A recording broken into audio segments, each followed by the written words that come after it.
A judge just blocked policies that require teachers in multiple cities to notify parents if their own children express a desire to change their gender identity. One mother from Chino Valley is fighting back. Joining us now is mother of 6 and grandmother of 2, Misty Startup. Misty, thank you so much for joining us today. Thank you. Thank you for having me. So, Missy, I understand you've had children in the school district for about 30 years, and right now you have a son who is a freshman in high school. If you understood that your son was maybe had a desire to change his gender identity, would you want the school to tell you and have a conversation about that? Absolutely. We need to be honest. We need to strengthen our family relationships. And it seems like the schools and the state, they're trying to divide us. They're trying to make the parents seem evil and dangerous. But for the majority of parents, they want to be involved in their kids' lives. They want to know and be able to talk to their kids and just have that honest relationship.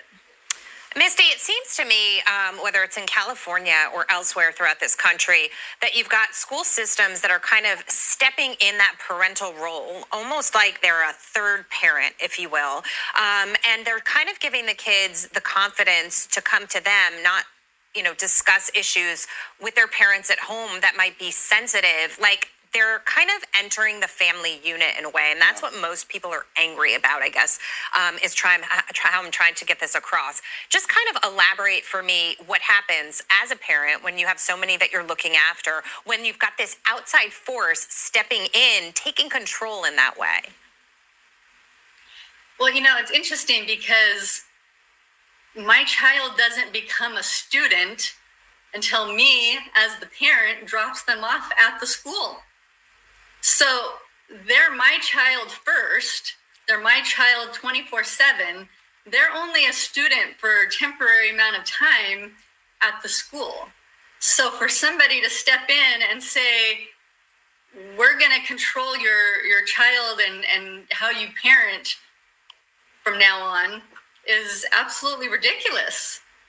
And Misty, here's the thing. So schools are focusing all this attention on issues like gender identity. Meantime, you've got students in this country that are not reading at grade level, not doing math at grade level, not doing geography at grade level. I mean, the academic results are terrible. Let's just be honest. And yet schools are spending their time on this and keeping you out of the loop. How do you respond to these schools that won't focus on the basics, like educating children? Right. So to me, we have to go back to the foundations of reading, writing, arithmetic. We go to school so that we can become adults, that we can become independent, so we can go out in society and contribute through our, workforce. And we're not focusing on the basics. So they're bringing in curriculum that it's not important. For instance, it doesn't matter if you're gay, straight, trans, when you're taking Spanish or chemistry or reading, it has no bearing. Yeah. But yet we're not focusing on the basics and the foundations. We need to get back to that. Yeah, a lot of people want to take control of the morals and the values of their children, Misty. And to your initial point, which is that you don't want to co-parent with the government, many parents across the country are saying the same thing.